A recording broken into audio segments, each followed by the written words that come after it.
మన ప్రభువును మన రక్షకుడైన యేసు క్రీస్తు నామంలో మనకందరికి శుభములు. దేవుని యొక్క మాటలు వినడానికి ప్రభువు మనకు మంచి అవకాశాన్ని దయచేశాడు. దేవాదేవునికి వందనాలు. నిర్గమాకాండము నుండి మనము కొన్ని రోజులుగా ధ్యానం చేస్తూ ఉన్నాము. నిర్గమాకాండము అనగా ఇశ్రాయేలీలు ఐగుప్తు నుంచి విడుదల పొంది వారు దేవుడు వాగ్దానం చేసిన దేశమునకు ప్రయాణమైపోవచ్చున్నారు. అది 40 సంవత్సరముల ప్రయాణము. ఈ విడుదల, ఈ ప్రయాణము, వాగ్దాన దేశ ప్రవేశము అన్నటువంటి ఆ ప్రక్రియ ప్రస్తుతము క్రీస్తును వెంబడిస్తున్నటువంటి వారి యొక్క పాపము నుంచి విడుదల, క్రీస్తుతో కలిసి ప్రయాణం చేస్తున్నటువంటి ప్రయాణము, పరలోక రాజ్య ప్రవేశమునకు అది ఒక గుర్తుగా ఉన్నది. అది ఒక ఉపమానముగా ఉన్నది. గనుక వాటిని మనం తీసుకొని ప్రస్తుతము మనము ఈ ప్రయాణంలో ఉన్నాం. ఇది 40 సంవత్సరములు కాదు గాని ఇది మన జీవిత కాలమంతా ఈ లోకంలో మనము ప్రయాణములో ఉన్నాము అన్నటువంటి మాట పరిశుద్ధాత్మ దేవుడు హెబ్రీలకు రాసినటువంటి పత్రికలో 13వ అధ్యాయములో మనము యాత్రికులము అన్నటువంటి మాట రాస్తూ ఉన్నాడు. ఇక్కడ మనకు స్థిర నివాసము లేదు. మనము ఒక స్థిర నివాసం కొరకు మనము ప్రయాణము చేస్తూ ఉన్నాము. నిర్గమాకాండము 17వ అధ్యాయములో 8వ వాక్యములో ఒక యుద్ధము, అమాలేకీయులతో యుద్ధము. ఇశ్రాయేలీయులకు, దేవుని ప్రజలకు అమాలేకీయులతో యుద్ధము జరిగినది. ఈ యుద్ధములో వారు గెలిచారు. ఆ యుద్ధంలో వారు గెలుచుటకు అనేక కారణాలను, అనేక మంది వాడబడ్డారు.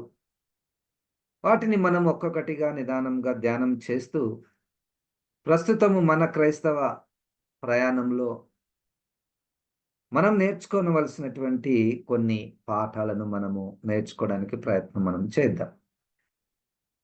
ఈరోజు ఆ యుద్ధము చేయుటలో వారు 9-10 వచనాల్లో చూద్దాము.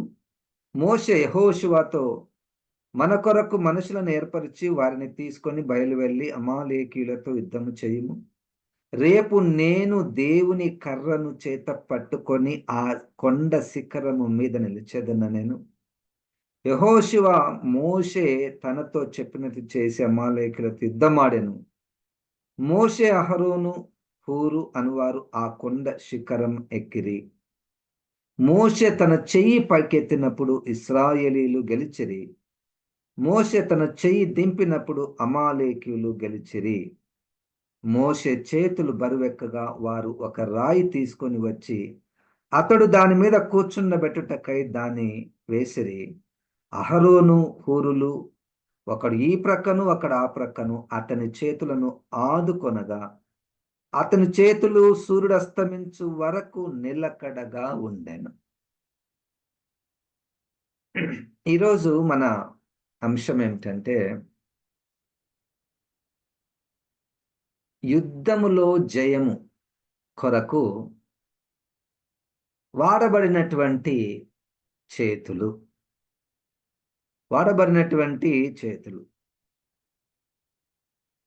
ఇప్పుడు మనము ఆ కొండ గురించి ఇంకొక దినమున వాటిని కొండ శిఖరమునకు ఎక్కెను, ఎందుకు కొండ శిఖరమునకు ఎక్కారు అన్నటువంటి విషయాన్ని మనం తర్వాత దినములలో ధ్యానం చేయబోతున్నాము. ఈ రోజుకైతే ఈ చేతులకు యుద్ధములో జయమునకు ఉన్న సంబంధము,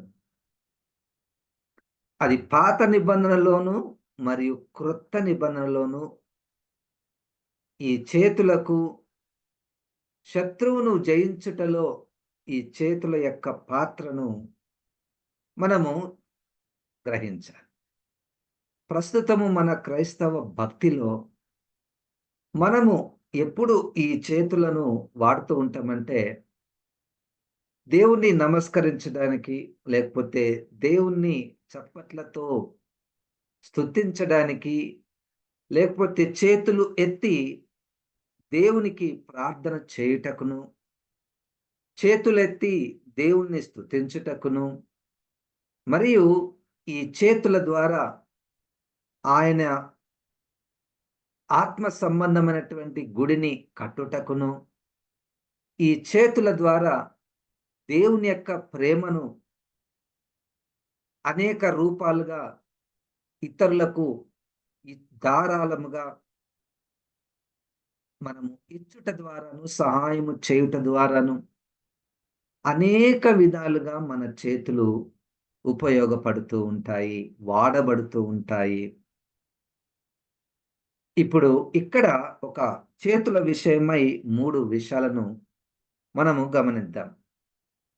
మొట్టమొదటగా ఈ చేతులకు యుద్ధంలో జయమునకు ఉన్నటువంటి సంబంధం ఏమిటంటే, ఇవి ఉట్టి చేతులు కాదు. ఈ చేతిలో ఒక కర్ర ఉన్నది. కర్ర కలిగిన చేయిలో యుద్ధమును జయించడానికి కావలసిన శక్తి ఉన్నది. హల్లెలూయా! అది మొదటి పాఠం. కర్ర కలిగినటువంటి చేతులు. ఇప్పుడు వాళ్ళు కొండ ఎక్కిపోలే. అనవసరంగా కొండ ఎక్కడానికి చాలా ఆటంకాలుంటాయి. ఆ కర్ర ఎందుకయ్యా ఇక్కడ ఇంట్లో పెట్టేసి మనము కొండ ఎక్కుదాము. అయితే అక్కడ వాడబడినటువంటి మాట దేవుని కర్ర. ఆ మాట గమనించాలి 9వ వచనంలో. ఇది మామూలు కర్ర గాదు. దేవుడు యాక్చువల్‌గా ఈయన కర్రనే మొట్టమొదటగా 3వ అధ్యాయంలో నిర్గమకాండంలో అది మోషే గారే తెచ్చుకున్నాడు కర్ర. దేని కర్ర? దేనికి తెచ్చుకున్నాడు? అది గొర్రెలు కాసుకునడానికి ఉన్నటువంటి కర్ర. ఇప్పుడు ఆ కర్ర మార్చబడినది. ఆ కర్ర దేవుని కర్రగా మార్చబడినది. ఇప్పుడు మోషే గారి చేతిలో ఉన్నటువంటి కర్ర. మనం ఇంతకుముందే ఈ కర్రను గురించినటువంటి విషయాలను మనం ధ్యానం చేసుకున్నాం.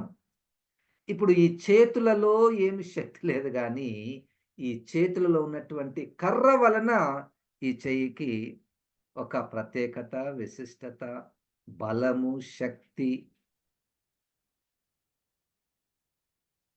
ఇప్పుడు కీర్తనల గ్రంథంలో నాకు ఒక మాట గుర్తుకొస్తుంది. నాకు చాలా ఇష్టమైనటువంటి మాట 144వ కీర్తన.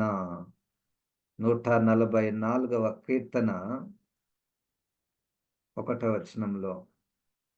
ఇది దావీదు గారు రాస్తున్నటువంటి కీర్తన. నాకు ఆశ్రయదుర్గము అగు యెహోవా సన్నుతింపబడునుగాక. ఆయన నా చేతులకు యుద్ధమును, నా వ్రేళ్లకు పోరాటమును నేర్పువాడై ఉన్నాడు. నా చేతులకు యుద్ధము, నా వ్రేళ్లకు పోరాటమును నేర్పువాడై ఉన్నాడు. అంటే ఈ చేతులను యుద్ధములో వాడుటకు దేవుని యొక్క ప్రమేయము ఉన్నది. దేవుని యొక్క ప్రమేయము ఉన్నది. సరే, ఇక్కడ ఈ చేతి కర్రను మోషే గారు నిర్గమకాండము 17వ అధ్యాయంలో చేతి కర్రతో ఆ కొండను ఎక్కడము మొదటిది. అంటే కర్ర తప్పకుండా ఉండాలి అన్నమాట. అది పాయింట్ అక్కడ. సరే, కర్ర ఉన్నది. కర్ర పైన తర్వాత ఈ కర్రను ఏం చేస్తున్నాడు?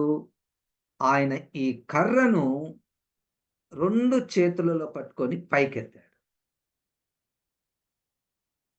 ఈ కర్రను 2 చేతులు పట్టుకొని పైకెత్తాడు. ఇది 2వ పాఠం. 3వ పాఠం ఏంటంటే, ఎంతసేపు ఎత్తాలి సార్ ఈ ఈ ఈ చెయ్యి? ఎంతసేపు అట్లనే ఎత్తి పట్టుకోవాలి? అంటే సూర్యుడు అస్తమించు వరకు. అనగా ఇంకొక మాటలో ఇశ్రాయేలీయులు గెలుపొందు వరకు. లేకపోతే అమాలేకీయులు ఓడిపోయేంత వరకు. ఇప్పుడు మన క్రైస్తవ భాషను మనము ఉపయోగిద్దాము. ఇక్కడ మనం 3 విషయాలను మనము నేర్చుకున్నాము. ఒకటి కర్ర కలిగినటువంటి చేతులు మొదటిది. రెండవది ఎత్తబడినటువంటి చేతులు. కర్ర కలిగినటువంటి ఎత్తబడినటువంటి చేతులు. మూడవది ఈ ఎత్తబడినటువంటి కర్ర కలిగినటువంటి చేతులకు ఒక ఇద్దరు సహాయము చేయుట. అంటే ఇంక నువ్వు అట్లనే ఉండాలి. అట్లనే ఉండాలి. ఈ ఎప్పటి వరకు ఈ కర్ర పైన ఉండాలంటే నువ్వు గెలిచేంత వరకు. ఎప్పటి వరకు ఈ చెయ్యి పైకి ఎత్తి ఉండాలంటే నువ్వు గెలిచేంత వరకు. ఇది మూడవ పాఠం. ఇది మూడవ పాఠం. సరే, క్రొత్త నిబంధనలో మన చేతుల్లో ఏమి కర్రలు లేవే. ఏమి కర్రలు లేవే.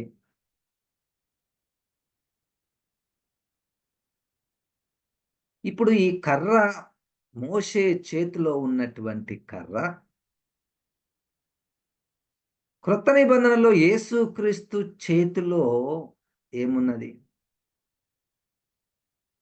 ప్రకటన గ్రంథము 1వ అధ్యాయము 19 వచనంలో, లేకపోతే అంతకుముందు వచనంలో యేసుక్రీస్తు చేతిలో నక్షత్రాలు ఉన్నాయి. ఇప్పుడు ఈ మోషే గారు పట్టుకున్నటువంటి ఈ మోషే గారు 18:35 వచనం ద్వితీయోపదేశ కాండము, నా వంటి ప్రవక్త ఒక ఆయన వస్తాడన్నాడు కదా. అప్పుడు మోషే గారు ఉన్నాడు కదా. ఇప్పుడు ఎవరున్నారంటే యేసుక్రీస్తు ఉన్నాడు. ఇప్పుడు ఆ మోషే గారి చేతిలో కర్ర, ఈ యేసుక్రీస్తు చేతిలో నక్షత్రాలు. ఈ నక్షత్రాలు ఏమిటి? మనం ఇంతకుముందు ప్రకటన గ్రంథ ధ్యానంలో మనం వాటిని ధ్యానం చేశాము.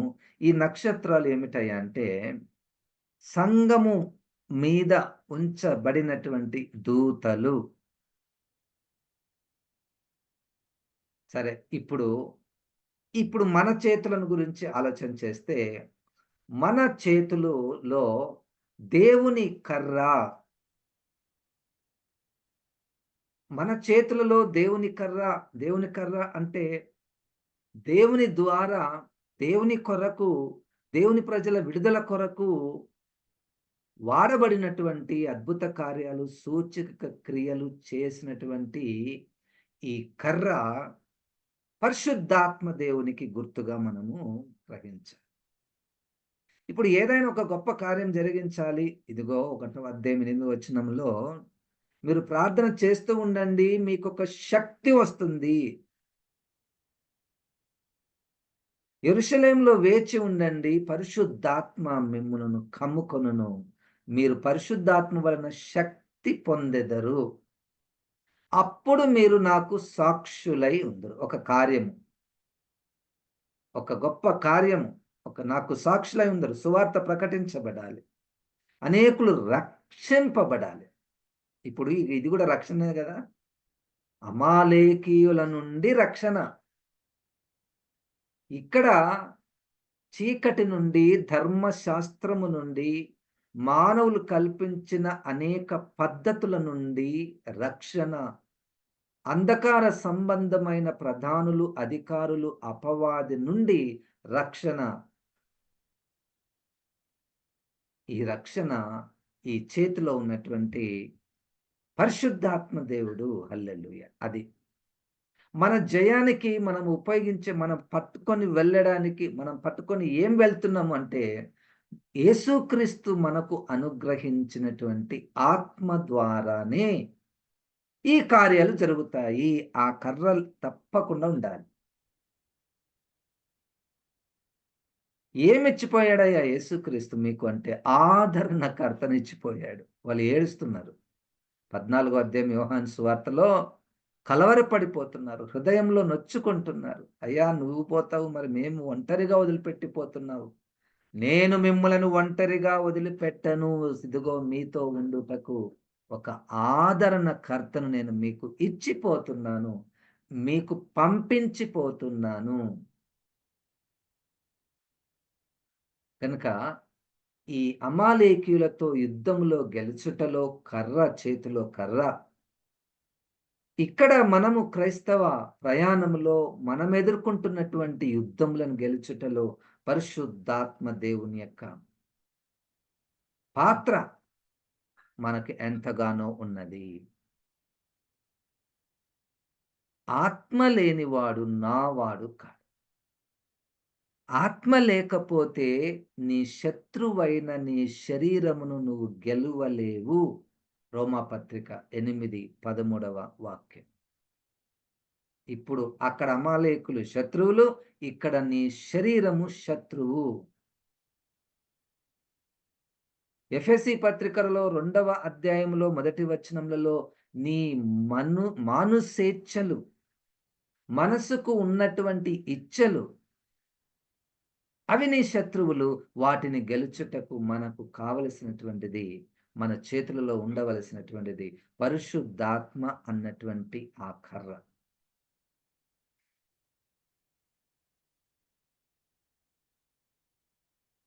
నీటిని పాయలుగా చేసినటువంటి ఆ కర్ర. ఇప్పుడు ఈ కర్ర ఇప్పుడు ఎర్ర సముద్రం ఉంది. ఎర్ర సముద్రము దగ్గర నీళ్లు ఎట్లా రెండుగా అయ్యాయి, రెండుగా చీలిపోయాయి. 2 పనులు జరిగాయి అక్కడ. ఒకటి, మోషే గారు కర్రను చూపించుట మొదటిది. రెండవది, దేవుని నోటి నుండి ఆ ఊపిరి, దేవుని నోటి నుండి వస్తున్నటువంటి ఊపిరి తూర్పు గాలిగా మారి ఆ గాలి బలము చేత ఆ ఎర్ర సముద్రము పాయలుగా చీలిపోయింది. ఇప్పుడు దేవుని నోట నుండి వస్తున్నటువంటి ఆ ఊపిరి, తూర్పు గాలి అంటే అది పరిశుద్ధాత్మ దేవుడు. అపోస్తల కార్యముల గ్రంథము 2వ అధ్యాయంలో మొట్టమొదటగా ఆది సంఘము మీద కుమ్మరించబడినటువంటి పరిశుద్ధాత్మ దేవుడు గొప్ప బలమైన గాలితో పోల్చబడినది. ఆ మాట అక్కడ రాయబడింది అపోస్తల కార్యంలో 2వ అధ్యాయంలో. బలమైన గాలి చేత 2 పాయలుగా. అంటే ఇప్పుడు మనకు ముందు శత్రువు ఉంటే ఆ శత్రువును మనము దాటుటకు కావలసినటువంటిది అక్కడ కర్ర, ఇక్కడ పరిశుద్ధాత్మ దేవుడు. హల్లెలూయా. మొదటిది. రెండవది, ఇప్పుడు ఈ కర్రను కలిగినటువంటి చేతులు ఎత్తి పట్టుకోవాలి. ఎందుకు ఎత్తాలి? ఇట్లా కింద చేతిలో పట్టుకుంటే సరిపోతది గదా! అక్కడెక్కడో కింద పెట్టేసి మనం ఉట్టి చేతులను ఎత్తితే అయిపోతది గదా! ఈ మాటలు వింటుండగా మీరెప్పుడైనా గుర్తుంచుకోండి. మనల్ని చాలామంది మీరు చేతులెత్తి ఆరాధించండి అంటుంటారు కదా! చేతులెత్తి ఆరాధించండి, చేతులెత్తి ప్రార్థించండి, చేతులెత్తి చప్పట్లు కొట్టండి అని అంటుంటారు కదా! అప్పుడు మనం ఎత్తినప్పుడు మనం ఈ లోతైనటువంటి విషయాలను మనం నెమరు వేసుకోవాలి. ఈ ఎత్తబడినటువంటి చేతిలో కర్ర ఉందా? ఇప్పుడు ఆ దావీదు గారు ఆరాధన చేస్తున్నప్పుడు దయ్యాలు వెళ్ళిపోయాయి గదా!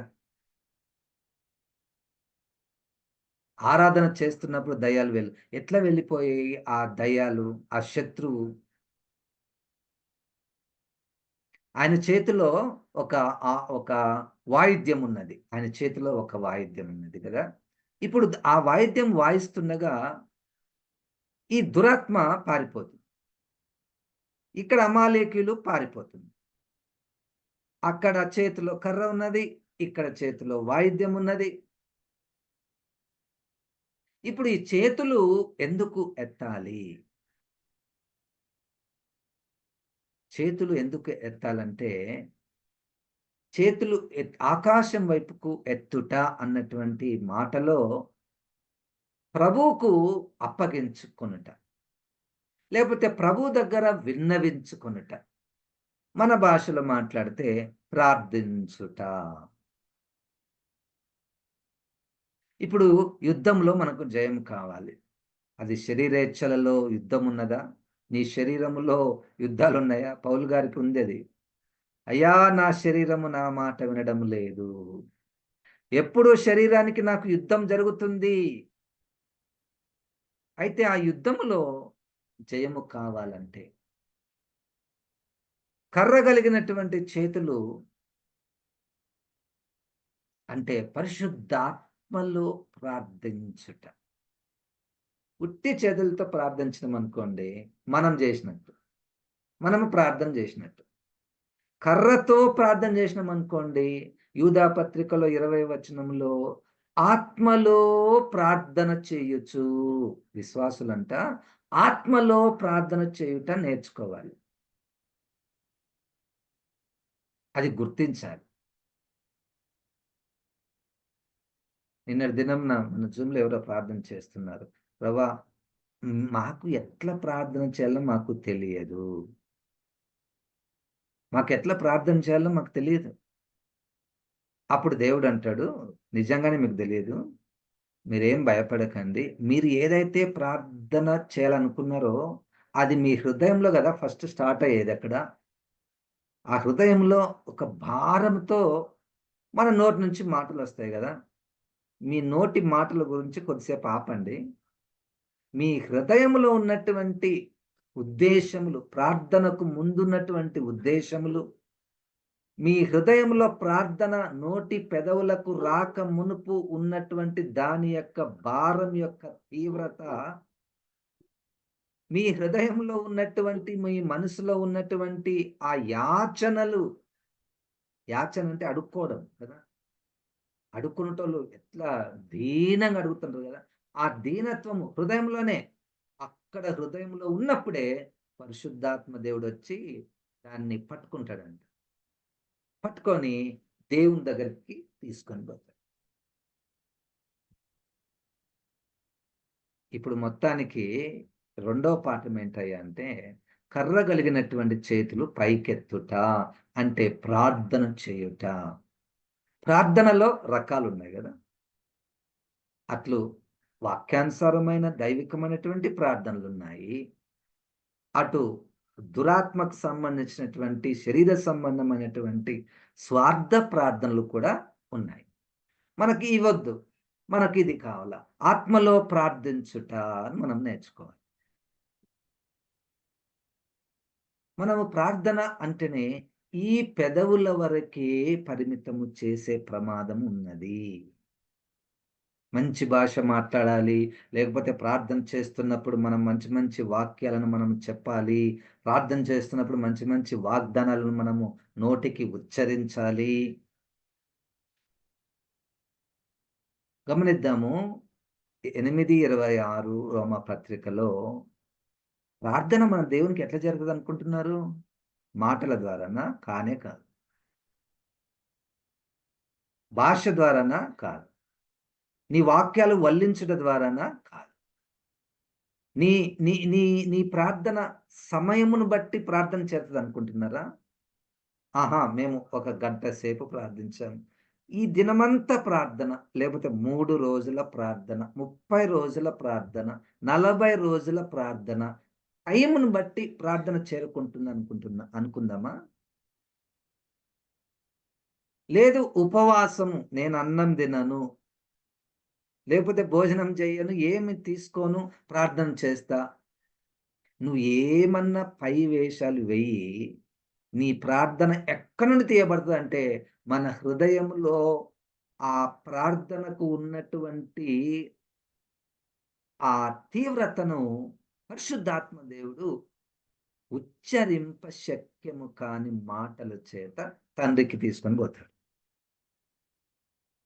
అప్పుడు యుద్ధంలో జయం. అంతేగాని ఒకరికి దయ్యం పట్టింటది. గట్టిగా యేసు నామమున గద్దిస్తున్నాం. పోనే పోదు. నీ హృదయములో యేసునందు విశ్వాసం, యేసు బలమునందు విశ్వాసము, యేసు ఆ అపవాదిని జయించాడన్నటువంటి నిశ్చయత, ఈ ప్రార్థన చేయుట ద్వారా దేవునికి మహిమ రావాలనేటువంటి కోరిక, అవతల వ్యక్తి దయ్యం పోయిన తర్వాత అవతల వ్యక్తి రక్షించబడాలన్నటువంటి ఆశ, ఇవన్నీ కలిగి ఉంటే ఆ దయ్యం పోతది. లేకపోతే దయ్యము నీ మీద పడతది. పౌలు ఎందుకు దయ్యాలను వెళ్ళగొట్టాడు అనుకున్నారు తెలుసా? 16వ అధ్యాయంలో అపోస్తల కార్యంలో ఒక దయ్యాన్ని వెళ్ళగొట్టాడు. ఆ దయ్యము పేరు పొగడ్తలు. ఒక స్త్రీకి పట్టింది ఆ దయ్యము. దయ్యం పడితే ఏం చేస్తారు సార్? అనేక రకాలైనటువంటి ప్రతిస్పందన ఉంటది. అయితే ఒక రకమైనటువంటి ప్రతిస్పందన పొగుడుట. పౌలు గారు గుర్తించాడు. ఈమె నన్ను పొగుడుతుందంటే దయ్యం. ఆమె కాదు, ఆమెలో ఉన్నటువంటి దయ్యం. ఎవరినైనా పొగుడుతున్నారా? ఏ ఉద్దేశంతోట పొగుడుతున్నారు?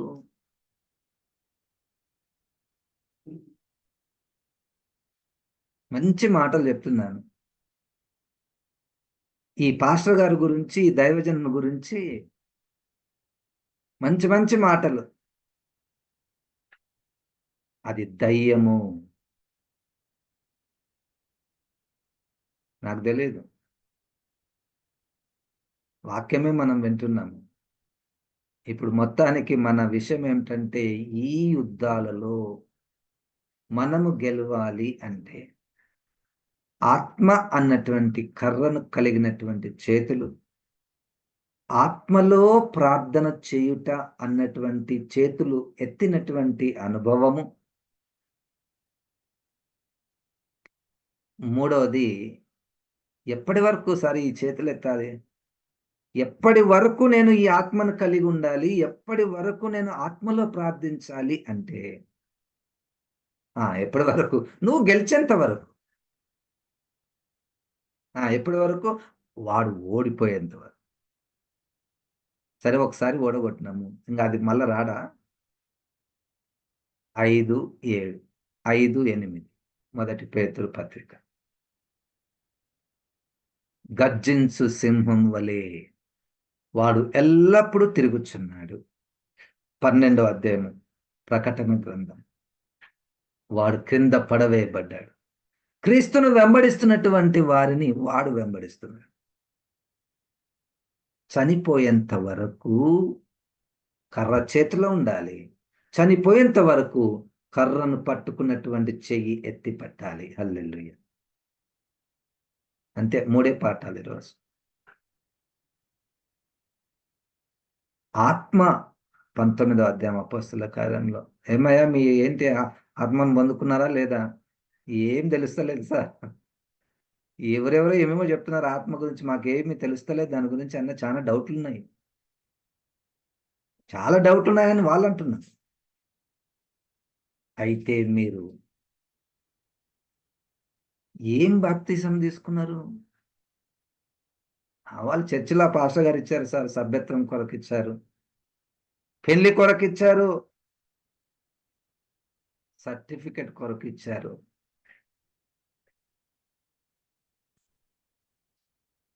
మన బాప్తిస్మాలు.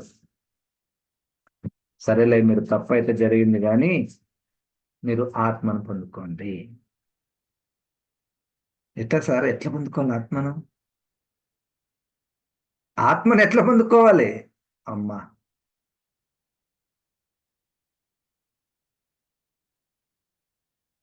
1:13 ఎఫెసీయులకు రాసినటువంటి పత్రిక. లూకా సువార్త 11వ అధ్యాయము 13వ వచనం. అపోస్తల కార్యములు 1వ అధ్యాయము 5వ వచనము, 8వ వచనం. ఇవన్నీ పరిశుద్ధాత్మను మనం ఎట్లా పొందుకోవాలి? పొందుకున్నటువంటి వారికి ఉన్నటువంటి లక్షణాలు ఏమిటి? ఇవన్నీ మనం గ్రహిస్తే, ఇవన్నీ మనము మనస్సులో మాత్రమే గ్రహింపు, జ్ఞానము, వాటి గురించినటువంటి జ్ఞానం మాత్రమే కాక వాటి యొక్క అనుభవమును మనము కలిగి ఉండుట ద్వారా శత్రువులను మనము జయించగలము. ప్రయాణములో ముందుకొక స్టెప్ను వేయగలము. పరిశుద్ధాత్మ దేవుడే ఈ మాటలను, ఈ మాటలలో ఉన్నటువంటి జీవాన్ని మనము వాటిని గ్రహించడానికి ఎంత అవసరత ఉందో పరిశుద్ధాత్మ దేవుడు మనకు సహాయం చేస్తాడు. ఆయన మీద మనం ఆధారపడదాం. వాక్యాన్ని ప్రకారం నడిచే శక్తిని ఆయన ఇస్తాడు. ప్రార్థన. జీవం గల తండ్రి, మాకు ఇచ్చినటువంటి మంచి వాక్యమును బట్టి దేవాన్ని వందనాలు. మేము ప్రభా కేవలము వినువారం మాత్రమే కాక, బోధించువారం మాత్రమే కాక, ఈ అమూల్యమైన జీవము కలిగిన లోతైన మాటలను మేము గ్రహించినట్లు సహాయం చేయమని, అనుభవము కలిగినట్లు సహాయం చేయమని యేసు నామమున ప్రార్థిస్తున్నాము తండ్రి. ఆమెన్. ఇప్పుడు మన పరమ తండ్రి దేవుని యొక్క ప్రేమయు, ప్రభువైన యేసు క్రీస్తు యొక్క కృపయు, పరిశుద్ధాత్మ దేవుని యొక్క సహవాసం మనకందరికి సదాకాలము తోడయుండును గాక. ఆమెన్. దేవుడు మనల్ని దీవించును గాక.